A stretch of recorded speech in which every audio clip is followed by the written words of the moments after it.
கர்த்தருடைய பரிசுத்த நாமம் மகிமைப்படுவதாக. நீங்கள் அவராலே பெற்ற அபிஷேகம் உங்களுக்குள் நிலைத்திருக்கிறது. ஒருவரும் உங்களுக்கு போதிக்க வேண்டியதில்லை. அந்த அபிஷேகம் சகலத்தையும் குறித்து உங்களுக்கு போதிக்கிறது. அது சத்தியமா இருக்கிறது, பொய் அல்ல. அது உங்களுக்கு போதித்தபடியே அவரில் நிலைத்திருங்கள்னு சொல்லி எழுதியிருக்கு இல்லையா? அப்போ கர்த்தர் அந்த அபிஷேகம் நம்மளுக்குள்ள இருக்கிறதுனால அது சகலத்தையும் நமக்கு போதிக்கும். நம்ம சகலத்தையும் நீங்க அறிந்திருக்கிறீர்கள் சொல்லி எழுதியிருக்கு. எதை செய்யணும் எதை செய்யக்கூடாதுன்றத தெரிந்த புத்தியை நமக்கு தேவன் கொடுத்திருக்கிறார். அப்படிப்பட்ட அபிஷேகம்னா என்ன? நம்ம பெற்ற பரிசுத்த ஆவிதான் அந்த அபிஷேகம். அப்படிப்பட்ட அந்த பரிசுத்த ஆவி ஆனவரை பத்தியும் அந்த அபிஷேகம் நம்மளுக்குள்ள இருந்தா அது நம்மளுக்கு எதை போதிக்கும், நம்ம சகலத்தையும் அறிந்திருக்கணும்னு சொல்லி எழுதியிருக்கேன். அதை பற்றி நம்ம ஆராய்ந்து பார்க்கலாம். மேலும் அபிஷேகம் பார்த்தீங்கன்னா அபிஷேகத்தினால் நுகம் முறிந்து போகும்னு சொல்லி ஏசாயால எழுதியிருக்கு. சரி, அதெல்லாம் என்ன அப்படின்றத நம்ம ஆராய்ந்து பார்க்கலாம். 1 யோவான் 2ஆம் அதிகாரம் 27வது வசனம் வாசிக்கலாம். நீங்கள் அவரில் அபிஷேகம் உங்களில் நிலைத்திருக்கிறது, ஒருவரும் உங்களுக்கு போதிக்க வேண்டுவதில்லை. அந்த அபிஷேகம் சகலத்தையும் குறித்து உங்களுக்கு போதிக்கிறது. அது சத்தியமாய் இருக்கிறது, பொய்யல்ல. அது உங்களுக்கு போதித்தபடியே அவரில் நிலைத்திருப்பீர்களாக. ஆமென். ஆமென். அது சகலத்தையும் உங்களுக்கு போதிக்கிறது இல்லையா? அது உங்களுக்கு போதித்தபடி அவரில் நிலைத்திருப்பீர்களாக. 1 யோவான் 2ஆம் அதிகாரம் 20வது வசனம் வாசிக்கலாம். நீங்கள் பரிசுத்தராலே அபிஷேகம் பெற்று சகலத்தையும் அறிந்திருக்கிறீர்கள். ஆமென். நீங்கள் பரிசுத்தராலே அபிஷேகம் பெற்று சகலத்தையும் அறிந்திருக்கிறீர்கள். அப்போ அந்த அபிஷேகம் யாரால பெற்றோம்? பரிசுத்தரால பெற்றிருக்கிறோம். நம்ம கர்த்தரால அபிஷேகம் பண்ணப்பட்டிருக்கிறோம்ன்றதை நம்ம புரிஞ்சுக்கணும். தேவன் நமக்கு பயமுள்ள ஆவியை கொடாமல் பலமும் அன்புள்ள தெளிந்த புத்தி உள்ள ஆவியை கொடுத்திருக்கிறார். கர்த்தருடைய ஆவி எப்படிப்பட்டதுன்னு பாருங்க. ஏசாயா 11ஆம் அதிகாரம் 2வது வசனம் வாசிக்கலாம். ஞானத்தையும் உணர்வையும் அருளும் ஆவியும், ஆலோசனையையும் பலனையும் அருளும் ஆவியும், அறிவையும் கர்த்தருக்கு பயப்படுகிற பயத்தையும் அருளும் ஆவியும் ஆகிய கர்த்தருடைய ஆவியானவர் அவர் மேல் தங்கி இருப்பார். ஆமென். ஆமென். கர்த்தருடைய ஆவியானவர் எப்படி இருக்கிறார்னா, ஞானத்தை உணர்வையும் அருளும் ஆவியும், ஆலோசனையும் பலனையும் அருளும் ஆவியும், அறிவையும் கர்த்தருக்கு பயப்படுகிற பயத்தையும் அருளும் ஆவியாகிய கர்த்தருடைய ஆவியானவர் அவர் மேல் தங்கி இருக்கிறார். அதே கர்த்தருடைய ஆவியானவர் தான் இன்னைக்கு உங்கள் மேலும் எங்கள் மேலும் தங்கி இருக்கிறார் இல்லையா? அப்போ அவர் தெளிந்த புத்தி உள்ள ஆவியை நமக்கு கொடுத்திருக்கிறதுனால நம்ம எல்லா விஷயத்திலும் தெளிந்த புத்தி உள்ளமா இருப்போம். எது சத்தியம், எது பொய், எதை செய்யணும், எதை செய்யக்கூடாது, எதை பேசணும், எதை பேசக்கூடாது அப்படின்றத அவர் நமக்கு போதிக்கிறார். ஆவிக்குரியவன் எல்லாவற்றையும் ஆராய்ந்து நிதானிக்கிறான், ஆனாலும் அவன் மற்ற ஒருவனாலும் ஆராய்ந்து நிதானிக்கப்படான்னு சொல்லி எழுதிருக்கு. அப்போ ஆவிக்குரியவன் எல்லாவற்றையும் ஆராய்ந்து நிதானிக்கிறான்னு சொல்லி எழுதிருக்கு இல்லையா?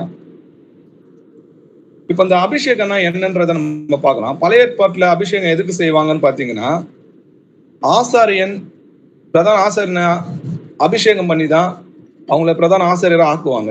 யாத்திராகமம் 30ஆம் அதிகாரம் 30வது வசனம் வாசிக்கலாம். ஆரோனும் அவன் குமாரரும் எனக்கு ஆசாரிய ஊழியம் செய்யும்படிக்கு நீ அவர்களை அபிஷேகம் பண்ணி அவர்களை பரிசுத்தப்படுத்துவாயாக. ஆமென். ஆமென். ஆரோனும் அவன் குமாரரும் எனக்கு ஆசாரிய ஊழியம் செய்யும்படி நீ அவர்களை அபிஷேகம் பண்ணி அவர்களை பரிசுத்தப்படுத்துவாயாக. அப்ப அபிஷேகம் பண்ணும்போது அவங்க பரிசுத்தமா வராங்க, பரிசுத்த ஆவியானவர் அவங்களுக்குள்ள வராங்கன்றதை நம்ம பார்க்கிறோம். 1 சாமுவேல் 15ஆம் அதிகாரம் 17வது வசனம் வாசிக்கலாம். அப்பொழுது சாமுவேல், நீர் உம்முடைய பார்வைக்கு சிறியவராய் இருந்தபோது அல்லவோ இஸ்ரவேல் கோத்திரங்களுக்கு தலைவரானீர். கர்த்தர் உம்மை இஸ்ரவேலின் மேல் ராஜாவாக அபிஷேகம் பண்ணுவித்தாரே. ஆமென். ஆமென். அப்போ இஸ்ரவேலுக்கு ராஜாவாக இருக்கிறவங்கள கர்த்தர் அபிஷேகம் பண்றாருன்றத பாக்குறோம். அப்போ பிரதான ஆசாரியனுக்கும் ஆசாரியனா இருக்கிறதுக்கும் ராஜாவா இருக்கிறவங்களுக்கும் பழைய ஏற்பாட்டுல அபிஷேகம் பண்ணப்பட்டிருக்கிறாங்கன்றத நம்ம பார்க்கிறோம். அதே போலதான் நம்ம இப்போ எப்படி இருக்கிறோம்னா, ராஜாக்களும் ஆசாரியமா ஆக்கினார்னு சொல்லி எழுதியிருக்கு. சரி, அபிஷேகம் பண்ணப்பட்டவர் மேல பரிசுத்த ஆவியானவர் வருகிறார் அப்படின்றத நம்ம பார்க்கணும். 1 சாமுவேல் 16ஆம் அதிகாரம் 13-14 வசனங்கள் வாசிக்கும். அப்பொழுது சாமுவேல் தைல கொம்பை எடுத்து அவனை அவன் சகோதரர் நடுவிலே அபிஷேகம் பண்ணினான். அந்நாள் முதற்கொண்டு கர்த்தருடைய ஆவியானவர் தாவீதின் மேல் வந்து இறங்கி இருந்தார். சாமுவேல் எழுந்து ராமாவுக்கு போய்விட்டான். கர்த்தருடைய ஆவி சவுலை விட்டு நீங்கினார். கர்த்தரால் வரவிடப்பட்ட ஒரு பொல்லாத ஆவி அவனை கலங்க பண்ணி கொண்டிருந்தது. ஆமென். ஆமென். சாமுவேல் தைல கொம்பை எடுத்து அவனை அவன் சகோதரன் நடுவிலே அபிஷேகம் பண்ணினார். அந்நாள் முதற்கொண்டு கர்த்தருடைய ஆவியானவர் தாவீது மேல் இறங்கினார் என்றதை நம்ம பார்க்கிறோம். அப்போ அபிஷேகம் பண்ணப்பட்டவங்க மேல பரிசுத்த ஆவியானவர் இருக்கிறத நம்ம பார்க்கிறோம் இல்லையா? பழைய ஏற்பாட்டுல பாத்தீங்கன்னா குறிப்பிட்ட சில பேர்ல மேல தான் பரிசுத்த ஆவியானவர் இருந்தாரு. இப்ப நியாயாதிபதிகளை இஸ்ரவேலை ரட்சிக்கிறதுக்கு நியாயாதிபதி இருக்கிறாங்கன்னா கர்த்தர் அவளை ரட்சகரா ஏற்படுத்தும் போது அவங்க மேல பரிசுத்த ஆவியானவர் இருந்தார். தீர்க்கதரிசிங்க மேல பரிசுத்த ஆவியானவர் இருந்ததை பார்க்கிறோம். அதுக்கப்புறம் ஆசாரியர்களுக்கும் ராஜாவாக அபிஷேகம் பண்றவங்களுக்கு மேலேயும் பரிசுத்த ஆவியானவர் இருக்கிறாரு அப்படின்றத நம்ம பார்க்கிறோம்.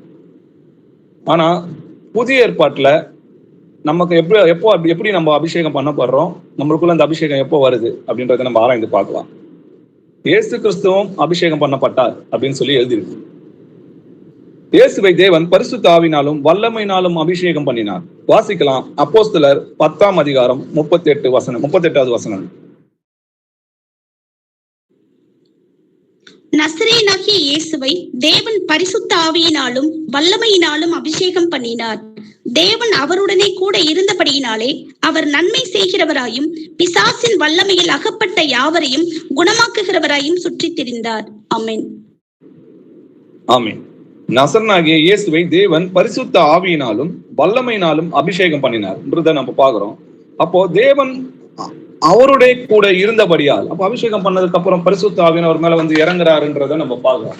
சரி, இது தீர்க்க தரிசன வசனங்கள். இது இந்த மாதிரி கர்த்தராக இயேசு கிறிஸ்துவை அபிஷேகம் பண்ணப்படுவார் என்றது தீர்க்க தரிசனம் இருக்குது. வாசிக்கலாம். தானியேல் 9ஆம் அதிகாரம் 24வது வசனம். மீறுதலை தவிர்க்கிறதற்கும் பாவங்களை தொலைக்கிறதற்கும் அக்கிரமத்தை நிவர்த்தி பண்ணுகிறதற்கும் நித்திய நீதியை வருவிக்கிறதற்கும் தரிசனத்தையும் தீர்க்க தரிசனத்தையும் முத்திரிக்கிறதற்கும் மகா பரிசுத்தம் உள்ளவரை அபிஷேகம் பண்ணுகிறதற்கும் உன் ஜனத்தின் மேலும் உன் பரிசுத்த நகரத்தின் மேலும் 70 வாரங்கள் செல்லும்படி குறிக்கப்பட்டிருக்கிறது. ஆமென். ஆமென். இந்த தானியேலோட தீர்க்க தரிசன வசனங்கள்ல நீங்க கவனிச்சீங்கன்னா மகா பரிசுத்தம் உள்ளவரை அபிஷேகம் பண்ணுகிறது. நம்முடைய கர்த்தர் தான் மாம்சத்தில் வெளிப்பட்ட இயேசு கிறிஸ்துவாய் வந்தார். அவர் சர்வ வல்லமுள்ள தேவன் தான் நமக்காக மனிதனாக பிறந்தார். அதனாலதான் மகா பரிசுத்தம் உள்ளவர் தேவன் ஒருவரை தவிர வேற யாரும் கிடையாது. அவரை அபிஷேகம் பண்ணுகிறதுக்கு அப்படின்னு சொல்லி எழுதிருக்கு. இது எப்ப நடந்துச்சுன்னு பாத்தீங்கன்னா இயேசு கிறிஸ்து யோவான் ஸ்நானனால ஞானஸ்தானம் பெறும்போது அபிஷேகம் பண்ணப்பட்டார்னு சொல்லி எழுதிருக்கு. லூக்கா 3ஆம் அதிகாரம் 21-22 வசனங்கள் வாசிக்கலாம். ஜனங்கள் எல்லாரும் ஞானஸ்நானம் பெற்ற போது இயேசுவும் ஞானஸ்நானம் பெற்று ஜெபம் பண்ணுகையில் வானம் திறக்கப்பட்டது. பரிசுத்த ஆவியானவர் ரூபம் கொண்டு புறாவை போல அவர் மேல் இறங்கினார்.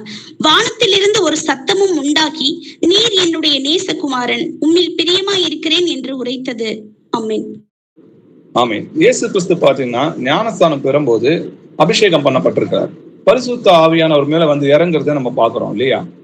அதே போலதான் உங்களுடைய கூட எங்களையும் கிறிஸ்துக்குள் ஸ்திரப்படுத்தி நம்மை அபிஷேகம் பண்ண தேவன் சொல்லி எழுதியிருக்கு. நம்மளும் அபிஷேகம் பண்ணப்பட்டோம். எத்தனை பேர் இயேசு கிறிஸ்து நாமத்துல ஞானஸ்தானம் பெற்றுக்கொண்டார்களோ அத்தனை பேருக்குள்ளேயும் கர்த்தருடைய ஆவியானவர் இருக்கிறார். வாசிக்கலாம். 2 கொரிந்தியர் 1ஆம் அதிகாரம் 21-22 வசனங்கள் வாசிக்கலாம். உங்களோட கூட எங்களையும் கிறிஸ்துவுக்குள் ஸ்திரப்படுத்தி நம்மை அபிஷேகம் பண்ணினவர் தேவனே. அவர் நம்மை முத்திரித்து நம்முடைய இருதயங்களில் ஆவி என்னும் அச்சாரத்தையும் கொடுத்திருக்கிறார். ஆமென். ஆமென். உங்களுடைய கூட எங்களையும் கிறிஸ்துவுக்குள் ஸ்திரப்படுத்தி நம்மை அபிஷேகம் பண்ணினவர் தேவனே அப்படின்னு சொல்லி எழுதியிருக்கு இல்லையா? அப்ப நம்ம அபிஷேகம் பண்ணப்பட்டிருக்கிறோம். அது மட்டும் கிடையாது, அவர் நம்மை முத்திரித்து நம்முடைய இருதயங்களில் ஆவி என்னும் அச்சாரத்தை கொடுத்திருக்காரு. அப்ப அபிஷேகம் பண்ணப்பட்டோம்னா பரிசுத்த ஆவியை பெற்றுக்கொண்டோம்னு அர்த்தம். அது எப்போ நம்ம பரிசுத்த ஆவியை பெறுறோம்னா, நீங்கள் ஒவ்வொருவரும் மனம் திரும்பி இயேசு கிறிஸ்துவின் நாமத்தினாலே ஞானஸ்தானம் பெற்றுக்கொள்ளுங்கள், அப்பொழுது பரிசுத்த ஆவியின் வரங்களை பெறுவீங்கன்னு சொல்லி எழுதியிருக்கிறியா? அப்ப ஞானஸ்தானத்து மூலமா நம்ம பரிசுத்த ஆவியை பெற்றுக்கொள்கிறோம். இயேசு கிறிஸ்து தான் நமக்குள்ள பரிசுத்த ஆவியானவரா வந்து இறங்குகிறார். வாசிக்கலாம். அப்போஸ்தலர் 2ஆம் அதிகாரம் 1-4 வசனங்கள் வாசிக்கலாம். பெந்தெகோஸ்தே என்னும் நாள் வந்தபோது அவர்கள் எல்லாரும் ஒருமனப்பட்டு ஓரிடத்திலே வந்திருந்தார்கள். அப்பொழுது பலத்த காற்று அடிக்கிற முழக்கம் போல வானத்திலிருந்து சடுதியாய் ஒரு முழக்கம் உண்டாகி அவர்கள் உட்கார்ந்திருந்த வீடு முழுவதையும் நிரப்பிற்று. அல்லாமலும் அக்கினிமயமான நாவுகள் போல பிரிந்திருக்கும் நாவுகள் அவர்களுக்கு காணப்பட்டு அவர்கள் ஒவ்வொருவர் மேலும் வந்து அமர்ந்தது. அவர்கள் எல்லாரும் பரிசுத்த ஆவியினாலே நிரப்பப்பட்டு ஆவியானவர் தங்களுக்கு தந்தொருளின வரத்தின்படியே வெவ்வேறு பாஷைகளிலே பேசத் தொடங்கினார்கள். ஆமென். ஆமென். பெந்தெகோஸ்தே நாள் வந்த போது இயேசு கிறிஸ்து தான் பரிசுத்த ஆவியானவரா அவங்க மீது வந்து இறங்கினார். அவங்க மீது மட்டும் கிடையாது, இயேசு கிறிஸ்து நாமத்துல ஞானஸ்தானம் பெற்றவங்க எல்லாருக்குள்ளும் அவர் தான் நமக்கு இல்ல பரிசுத்த ஆவியானவரா வந்து இறங்குறாருன்றதை நம்ம புரிஞ்சுக்கணும். அவர் மாம்சத்தில் கொலை உண்டு ஆவியில் உயிர்ப்பிக்கப்பட்டார். அந்த ஆவியில தான் நம்ம கூட வந்து இருக்கிறார். வாசிக்கலாம். அப்போஸ்தலர் 2ஆம் அதிகாரம் 38-39 வசனங்கள் வாசிக்கலாம். பேதுரு அவர்களை நோக்கி, நீங்கள் மனம் திரும்பி ஒவ்வொருவரும் பாவ மன்னிப்புக்கென்று இயேசு கிறிஸ்துவின் நாமத்தினாலே ஞானஸ்நானம் பெற்றுக் கொள்ளுங்கள். அப்பொழுது பரிசுத்த ஆவியின் வரத்தை பெறுவீர்கள். வாக்குத்தத்தமானது உங்களுக்கும் உங்கள் பிள்ளைகளுக்கும் நம்முடைய தேவனாகிய கர்த்தர் வரவழைக்கும் தூரத்தில் உள்ள யாவருக்கும் உண்டாயிருக்கிறது என்று சொல்லி. ஆமென். நல்லா பாருங்க, இயேசு கிறிஸ்து நாமத்தினாலே ஞானஸ்தானம் பெற்றுக் கொள்ளுங்கள், அப்பொழுது பரிசுத்த ஆவியின் வரங்களை பெறுவீங்க. வாக்கு தத்தமானது உங்களுக்கும் உங்கள் பிள்ளைகளுக்கும் நம்முடைய தேவனாகிய கர்த்தர் வரவழைக்கும் தூரத்தில் உள்ள யாவருக்கும் உண்டாயிருக்கிறது. என்ன? இதுதான் கர்த்தராகிய இயேசு கிறிஸ்து வர வரைக்கும் ஒரே ஞானஸ்தானம் தான். ஒரே கர்த்தரும் ஒரே விசுவாசமும் ஒரே ஞானஸ்தானம். அப்படிப்பட்ட அந்த ஞானஸ்தானத்துல பரிசுத்த ஆவியான நம்ம இது வந்து இறங்கிறார், நம்ம அபிஷேகம் பண்ணப்படுறோம். சரி, இயேசு கிறிஸ்து தான் எனக்குள்ள பரிசுத்த ஆவியானவரா இருக்கிறாருன்றது எனக்கு அந்த கிறிஸ்துவை எனக்கு வெளிப்படுத்துகிறார். ஆனா இன்னைக்கு திருத்துவக்காரன்ல பாத்தீங்கன்னா அவர் இல்லைன்னு சொல்லி அவங்களே என்ன சொல்றாங்க, சாட்சி கொடுக்குறாங்க, எனக்குள்ள இயேசு கிறிஸ்து இல்லைன்னு, இல்லையா? ஆனா இயேசு கிறிஸ்து தான் பரிசுத்த ஆவியானவரா இருக்கிறாருன்றத நம்ம சில வசனங்களை மட்டும் பார்க்கலாம். யோவான் 14ஆம் அதிகாரம் 16-18 வசனங்கள் வரைக்கும் வாசிக்கலாம். நான் பிதாவை வேண்டிக் கொள்ளுவேன், அப்பொழுது என்றென்றைக்கும் உங்களுடனே கூட இருக்கும்படிக்கு சத்திய ஆவியாகிய வேறொரு தேற்றரவாளனை அவர் உங்களுக்கு தந்தருளுவார். உலகம் அந்த சத்திய ஆவியானவரை காணாமலும் அறியாமலும் இருக்கிறபடியால் அவரை பெற்றுக்கொள்ள மாட்டாது. அவர் உங்களுடனே வாசம் பண்ணி உங்களுக்குள்ளே இருப்பதால் நீங்கள் அவரை அறிவீர்கள். நான் உங்களை திக்கற்றவர்களாக விடேன், உங்களிடத்தில் வருவேன். ஆமென். ஆமென். நான் பிதாவை வேண்டிக் கொள்வேன், அப்பொழுது என்றென்றைக்கும் உங்களுடைய இருக்கும்படிக்கு சத்திய ஆவியாகிய வேறொரு தேற்றவாளனை அவர் உங்களுக்கு தந்தருளுவார். இயேசு கிறிஸ்துவே சொல்லியிருக்கிறாரு வேறொரு தேற்றவாளர்னு சொல்றாங்க. அவர் வேறொரு தேற்றவாளர்னு எதை சொல்றாரு? நான் மாம்சத்தில் இருந்து உங்க கூட தேற்றுறது போல ஆவியில் உங்களுக்குள்ள இருந்து தேற்றுவேன். அந்த மாம்சம் ஆவியை தான் அவர் வேறன்னு சொன்னாரே தவிர நான் அவரை அல்லன்னு அவர் சொல்லவே இல்லை. வசனத்தை வாசிக்கிறேன் கேளுங்க. உலகம் அந்த சத்திய ஆவியானவரை காணாமலும் அறியாமலும் இருக்கிறபடியால் அவரை பெற்றுக்கொள்ள மாட்டார். அவர் உங்களுடனே வாசம் பண்ணி உங்களுக்குள்ளே இருப்பதால் நீங்கள் அவரை அறிவீர்கள் சொல்லிட்டு நான் உங்களை திக்கற்றலாக விடேன், உங்களிடத்தில் வருவேன் சொன்னார். அவர் மரித்து பரமேறி போன பிறகு என்ன சொல்றார் பாருங்க. நான் உங்களுக்கு கட்டளையிட்ட யாவையும் அவர்கள் கை கொள்ளும்படி அவர்களுக்கு உபதேசம் பண்ணுங்கள். இதோ உலகத்தின் முடிவு பரியந்தமும் சகல நாட்களிலும் நான் உங்களுடனே இருக்கிறேன்னு சொன்னார். அது மட்டும் இல்ல, எங்க 2 அல்லது 3 பேரு என் நாமத்துல கூடி ஜெபிக்கிறீர்களோ அவர்கள் நடுவிலே நான் வாசம் பண்ணுவேன்னு சொல்றார். நான் தான் சொன்னார். வாசிக்கலாம். கலாத்தியர் 4ஆம் அதிகாரம் 6வது வசனம். மேலும் நீங்கள் புத்திரராய் இருக்கிறபடியினால் அப்பா பிதாவே என்று கூப்பிடத்தக்கதாக தேவன் தமது குமாரனுடைய ஆவியை உங்கள் இருதயங்களில் அனுப்பினார். ஆமென். ஆமென். மேலும் அப்பா பிதாவே என்று கூப்பிடத்தக்கதாக தேவன் தமது குமாரனுடைய ஆவியை உங்கள் இருதயங்களில் அனுப்பினார்னு சொல்லியது. கிறிஸ்துவோட ஆவி இல்லாதவன் அவருடையவன் அல்ல. கொலேசியர் 1ஆம் அதிகாரம் 27வது வசனம் வாசிக்கலாம். புறஜாதிகளுக்குள்ளே விளங்கிய இந்த ரகசியத்தில் உள்ள மகிமையின் ஐஸ்வர்யம் இன்னதென்று தேவன் தம்முடைய பரிசுத்தவான்களுக்கு தெரியப்படுத்த சித்தமானார். கிறிஸ்துவானவர் மகிமையின் நம்பிக்கையாக உங்களுக்குள் இருப்பதே அந்த ரகசியம். ஆமென். ஆமென். கிறிஸ்துவானவர் மகிமையின் நம்பிக்கையாக உங்களுக்குள் இருப்பதே அந்த ரகசியம். அப்போ கிறிஸ்துவானவர் தான் நம்மளுக்குள்ள இருக்கிறார் அப்படின்றத நம்ம உணரணும். இயேசு கிறிஸ்து தான் நமக்குள்ள இருக்கிறார். இன்னைக்கு மற்ற சபைகள் எப்படி கேட்கறாங்கன்னு பாத்தீங்கன்னா, நீங்க அபிஷேகம் பண்றீங்களா, அந்நிய பாஷை பேசுகிறீங்களா அப்படின்னு கேட்கறாங்க. ஆனா பவுல் எப்படி கேட்கிறாரு பாருங்க, இயேசு கிறிஸ்து உங்களுக்குள் இருக்கிறாரா என்று சோதித்து அறிவீர்களா அப்படின்னு தான் கேட்கிறாரு. வாசிக்கலாம் 2 கொரிந்தியர் 13ஆம் அதிகாரம் 5வது வசனம். நீங்கள் விசுவாசம் உள்ளவர்களோ வென்று உங்களை நீங்களே சோதித்து அறியுங்கள், உங்களை நீங்களே பரீட்சித்து பாருங்கள். இயேசு கிறிஸ்து உங்களுக்குள் இருக்கிறார் என்று உங்களை நீங்களே அறியீர்களா? நீங்கள் பரீட்சைக்கு நில்லாதவர்களா இருந்தால் அறியீர்கள். ஆமென். ஆமென். அப்போ இயேசு கிறிஸ்து உங்களுக்குள் இருக்கிறாரா என்று அறிவீர்களான்னு தான் கேட்கிறாரு. அப்போ கர்த்தர் எனக்குள்ள இருந்தாருன்னா கர்த்தர் எப்படி இருக்கிறாரு? நான் சாந்தமும் மனத்தாழ்மையுமா இருக்கிறேன் அப்படின்னு சொல்றாரு. அப்போ என் நுகத்தை உங்கள் மேல் ஏற்றுக்கொண்டு என்னிடத்தில் கற்றுக்கொள்ளுங்கள், அப்போது உங்கள் ஆத்துமாக்கு இளைப்பாறுதல் கிடைக்கும் சொல்லி எழுதியிருக்கு. அப்போ நான் சாந்தமும் மனத்தாழ்மையா இருக்கிறேன்னு சொன்ன கர்த்தர், அப்போ அவர் எப்படி இருக்கிறாரா? சாந்தமுள்ள ஆவின்னு சொல்லி எழுதியிருக்கு. கலாத்தியர் 6ஆம் அதிகாரம் 1வது வசனம் வாசிக்கலாம். சகோதரரே, ஒருவன் யாதொரு குற்றத்தில் அகப்பட்டால் ஆவிக்குரியவர்களாகிய நீங்கள் சாந்தமுள்ள ஆவியோடே அப்படிப்பட்டவனை சீர்பொருந்த பண்ணுங்கள். நீயும் சோதிக்கப்படாதபடிக்கு உன்னை குறித்து எச்சரிக்கையாயிரு. ஆமென். ஆமென். இந்த வசனத்தை கவனிச்சு பாருங்க. ஆவிக்குரியவர்களாகிய நீங்கள், அப்போ பரிசுத்த ஆவியானவர் உங்களுக்குள்ள இருந்தா, இயேசு கிறிஸ்து உங்களுக்குள்ள இருந்தா சாந்தமுள்ள ஆவியோட இருப்பீங்க நீங்க அப்படின்னு சொல்லி இந்த வசனம் நம்மளுக்கு சுட்டி காட்டுது. ஆனா இன்னைக்கு அபிஷேகன்ற பேர்ல குதிக்கிறதும், நம்ம சகோதர சகோதரிகள் ஆடை விலகி நான் என்ன நடக்குது என்றது அறியாம பெறல்றதும், இது அலக்கழிக்கிறதும், இது நம்ம பரிசுத்த ஆவியானவரை செய்வாரா? இயேசு கிறிஸ்து இதை செய்வாரான்றதை நீங்க சிந்தித்து பாருங்க. அலைக்கழிக்கிறது யாருன்னு பாத்தீங்கன்னா பிசாசு தான் அலைக்கழிப்பான். அலக்கழித்து நுரைத்தள்ளி விழுந்தாங்கன்னு சொல்லி வசனத்துல எழுதிருக்கு. அது யாருன்னு பாத்தீங்கன்னா அசுத்த ஆவி பிடித்திருக்கிறவங்க தான் சொல்லி வசனம் எழுதிருக்கு. ஏன்னா அவங்க சாட்சி கொடுக்குறாங்க, எனக்குள்ள இயேசு கிறிஸ்து இல்ல, வேறொரு ஆவி இருக்குது, அது அவங்க பரிசுத்த ஆவின்னு சொல்றாங்க. இயேசு கிறிஸ்து தான் நமக்குள்ள இருக்கிறார், அவர் பரிசுத்தர், அதனால அவரை பரிசுத்த ஆவின்றோம். அவர் கிறிஸ்து, அதனால கிறிஸ்துவோட ஆவின்றோம். அவர் தேவனுடைய குமாரன், அதனால தேவன் தம்முடைய குமாரனுடைய ஆவி உங்கள் இருதயங்களில் அனுப்பினார்னு சொல்லி எழுதுது. அவர் தேவன், அதனால தேவனுடைய ஆவின்னு சொல்லி எழுதுது. அப்போ அவர் தான் நமக்கு போதகரா இருக்கிறாரு. வசனம் சொல்லுது, கிறிஸ்து ஒருவரே உங்களுக்கு போதகரா இருக்கிறார், நீங்கள் எல்லோரும் சகோதர சகோதரிகளா இருக்கு. அப்ப அந்த கிறிஸ்து தான் எனக்கு போதிக்கிறார். அவர் போதிச்ச வசனங்களை தான் எனக்கு நினைப்பூட்டி நான் எப்படி நடக்கணும், என்ன செய்யணும், என்ன பேசணும், எப்படி நான் வேதங்களை அறிந்து கொள்றது, எனக்கு எப்படி புரிய வைக்கிறது, அவர் தான் எனக்கு போதிக்கிறார். வாசிக்கலாம் எபேசியர் 4ஆம் அதிகாரம் 21வது வசனம். இயேசுவினிடத்தில் உள்ள சத்தியத்தின்படியே நீங்கள் அவரிடத்தில் கேட்டு அறிந்து அவரால் போதிக்கப்பட்டீர்களே. ஆமென்.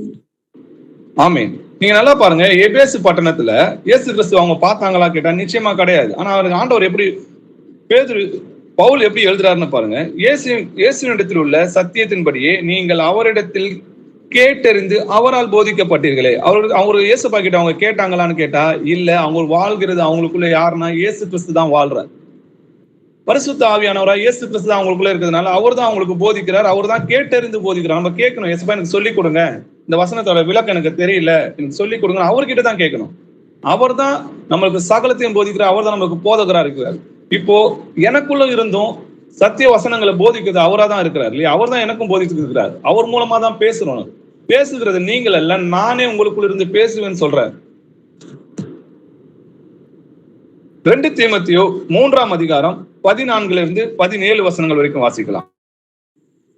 நீ கற்று நிச்சயித்து கொண்டவைகளில் நிலைத்திரு, அவைகளை இன்னாரிடத்தில் கற்றாய் என்று நீ அறிந்திருக்கிறதும் அல்லாமல் கிறிஸ்து இயேசுவை பற்றும் விசுவாசத்தினாலே உன்னை ரட்சிப்புக்கு ஏற்ற ஞானம் உள்ளவனாக்கத்தக்க பரிசுத்த வேத எழுத்துக்களை நீ சிறுவயது முதல் அறிந்தவன் என்றும் உனக்கு தெரியும். வேத வாக்கியங்கள் எல்லாம் தேவ ஆவியினால் அருளப்பட்டிருக்கிறது. தேவனுடைய மனுஷன் தேறினவனாகவும் எந்த நற்கிரியையும் செய்ய தகுதி உள்ளவனாகவும் இருக்கும்படியாக அவைகள் உபதேசத்துக்கும் கடிந்து கொள்ளுதலுக்கும் சீர்திருத்தலுக்கும் நீதியை படிப்பிக்குதலுக்கும் பிரயோஜனம் உள்ளவைகளா இருக்கிறது. ஆமென். ஆமென். நீ கற்று நிச்சயித்து கொண்டவைகளில் நிலைத்திரு, இவைகளை இன்னாரிடத்தில் கற்றாய் என்று நீ அறிந்திருக்கிறதும் அல்லாமல். யார் இடத்துல கட்டாங்க? அவங்க பரிசுத்த ஆவியானவரே நமக்கு போதிக்கிறார் இல்லையா?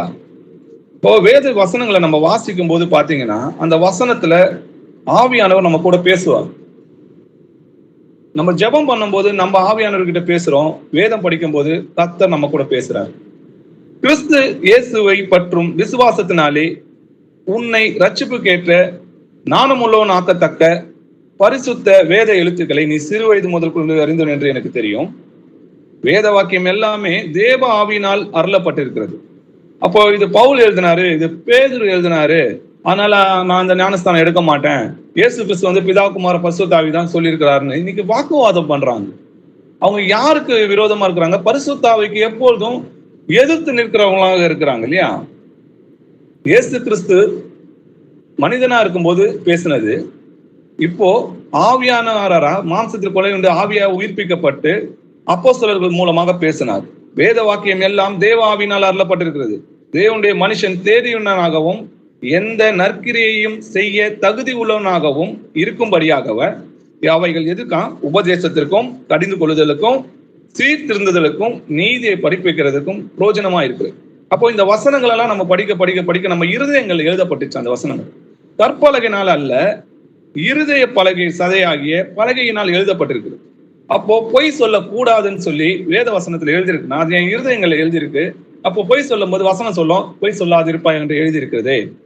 பொய் சொல்றவன் பிசாசோட பிள்ளைன்னு சொல்லி எழுதியிருக்குது. நம்மளுக்கு இந்த இடம், இந்த வசனம், இந்த பேஜ்ல இந்த வசனத்தினோட நம்பர்ல நம்ம சொல்லணும்னு அவசியமே கிடையாது. ஆனா வசனம் எழுதி இருக்குது அப்படின்னு தெரிஞ்சா போதும், இது தப்பு, இதை செய்யக்கூடாதுன்னு ஆவியானவர் நம்மளுக்கு போதிப்பார். நம்ம மனப்பாடம் பண்ணி ஒப்பிக்கிறதுல இல்ல, அந்த வசனத்தின்படி நடக்கிறதுல தான் இருக்குது. அந்த வசனம் நம்ம இருதயங்கள் எழுதப்பட்டிருக்கு. அப்போ ஒரு ஸ்ரீயை இச்சையா பார்த்தா பாவம் நிறைவேறும் சொல்லி வேத வசனம் சொல்லுது. அப்போ உன் கண் உனக்கு தெளிவாய் இருந்தால் உன் சரீரம் முழுதும் வெளிச்சமாய் இருக்குன்னு சொல்லி நம்ம இருதயத்துல எழுதப்பட்டிருக்கணும். அப்போதான் நம்ம கண் தெளிவா இருக்கும். அப்போ அந்த வசனம் நம்ம இருதயத்துல இருந்தாதான் நம்ம நடக்கை பரிசுத்தமா இருக்கும். வாசிக்கலாம் 2 கொரிந்தியர் 3ஆம் அதிகாரம் 3வது வசனம். ஏனெனில் நீங்கள் எங்கள் ஊழியத்தினால் உண்டாக்கிய கிறிஸ்துவின் நிருபமாய் இருக்கிறீர்கள் என்று வெளியரங்கமாய் இருக்கிறது. அது மையினால் அல்ல, ஜீவனுள்ள தேவனுடைய ஆவியினாலும் கற்பலகைகளில் அல்ல, இருதயங்களாகிய சதையான பலகைகளிலேயும் எழுதப்பட்டிருக்கிறது. ஆமென். ஆமென். ஏனெனில் நீங்கள் எங்கள் ஊழியத்தினால் உண்டாகிய கிறிஸ்துவின் நிருபங்களா இருக்கிறது என்று வெளியரங்கமா இருக்கிறது. அவங்க என்ன வேதத்துல எழுதினாங்களோ அதே போல அவங்க நடந்தாங்க.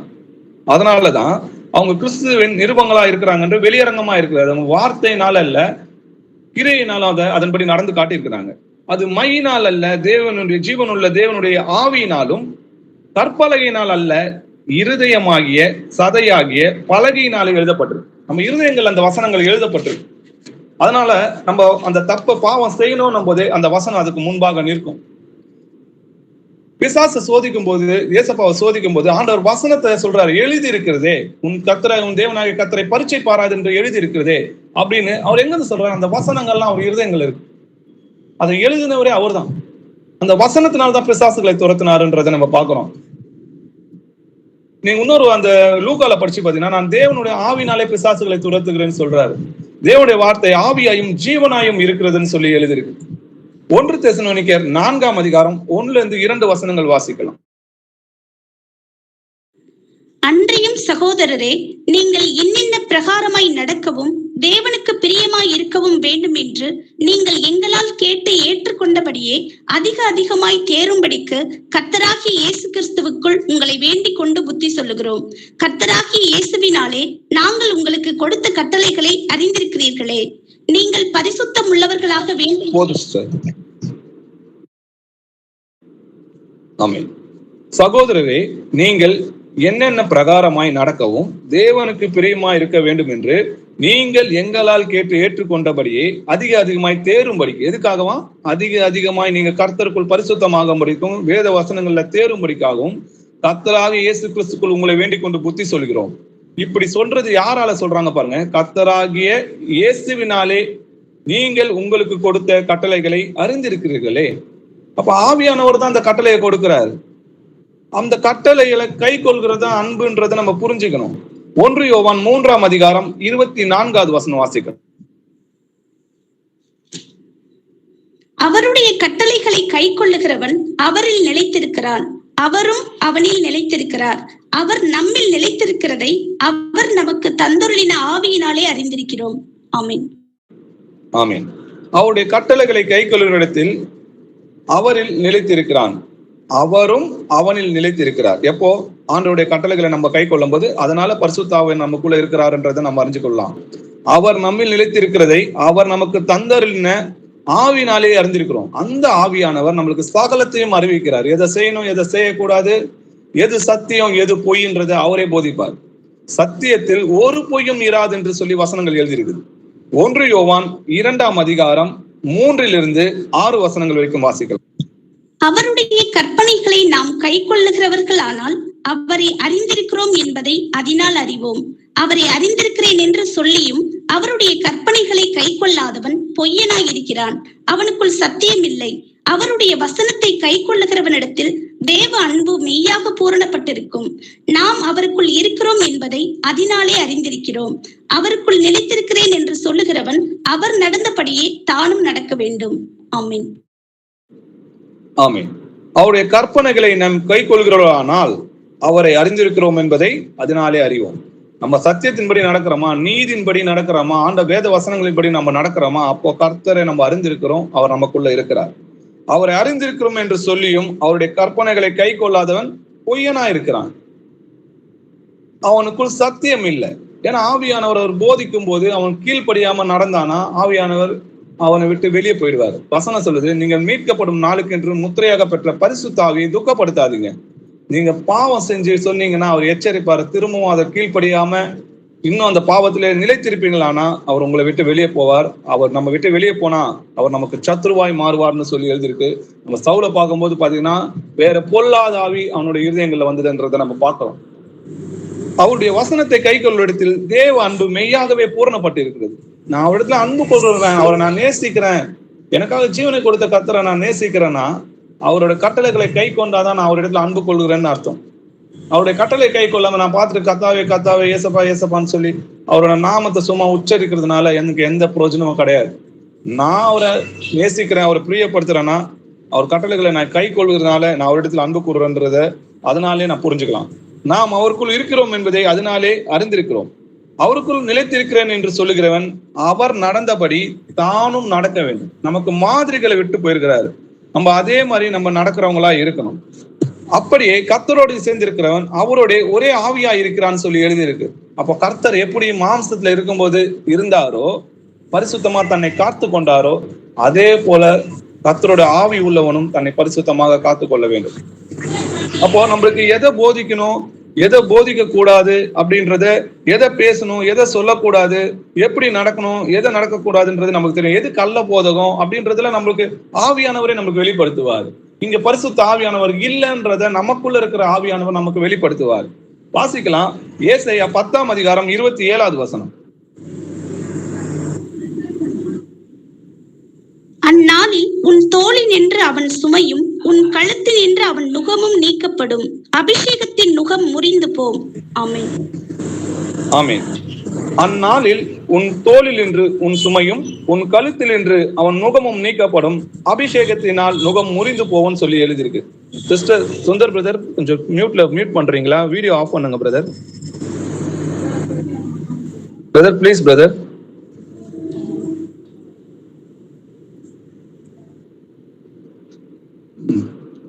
அந்நாளில் உன் தோல் என்று உன் சுமையும் உன் கழுத்தில் என்று அவன் நுகமும் நீக்கப்படும், அது அபிஷேகத்தினால் அது நீக்கப்படும் சொல்லி எழுதியிருக்கு. இன்னைக்கு அது என்னன்றதை நம்ம ஆராய்ந்து பார்க்கலாம். உன் கழுத்தில் என்று அவன் நுகம் சொல்லி எழுதியிருக்கு இல்லையா, நீக்கப்படும் சொல்லி இருக்கு. அந்த சுமைன்னு சொல்லி எழுதியிருக்கு, அது என்னன்றதை பார்க்கலாம். அது நியாயப்பிரமாணம்ன்றதை நம்ம புரிஞ்சுக்கணும். இன்னைக்கு நியாயப்பிரமாணத்தை தான் பேசுகிறது என்னதென்றும் தான் செய்கிறது என்னதென்றும் நியாயப்பிரமாண போதகராக இருக்க ஆசைப்படுறாங்க இல்லையா. இன்னைக்கு பாத்தீங்கன்னா தசபமாகம், காணிக்க, ஆலயம், கட்டிட சபை, பாஸ்டரு, இதெல்லாம் நியாயப்பிரமாணத்துல வருது. அப்போ தேவனுடைய ஆவி அவங்களுக்குள்ள இருந்தா அது செய்யக்கூடாது, அது ஆண்டவருடைய கட்டளைக்கு விரோதமானதுன்னு ஏன் அவங்களுக்கு புரியல? ஏன்னா அவங்களுக்குள்ள கிறிஸ்து இல்லை. கிறிஸ்து இருந்திருந்தாங்கன்னா அதை அவங்க செஞ்சிருக்க மாட்டாங்க. ஒரு காலத்துல நாமளும் தேவனுடைய ஆவி இல்லாதவங்களதான் இருந்தோம், தேவனை அறியாதவங்களா இருந்தோம். அதனாலதான் அந்த மாதிரி இடத்துல நம்ம இருந்தோம். ஆனா எப்போ வேத வசனங்களை நம்ம ஆராய்ந்து பார்த்தோமோ, எப்போ கர்த்தரை நம்ம பெற்றுக்கொண்டோமோ, எப்போ இயேசு கிறிஸ்துவோட அன்பை நம்ம புரிஞ்சு கொண்டோமோ, அப்போ அவரோட கட்டளையின்படி நம்ம நடக்க ஆரம்பிக்கிறோம் இல்லையா. சரி, இது எப்படி முறிந்து போகும் அப்படின்றத நம்ம ஆராய்ந்து பார்க்கலாம். முதல்ல இந்த நுகம்னா என்னன்றதை பார்க்கலாம், இந்த சுமைனா என்னன்றதை நம்ம பார்க்கலாம். அப்போஸ்தலர் 15ஆம் அதிகாரம் 5வது வசனம் வாசிக்கலாம்.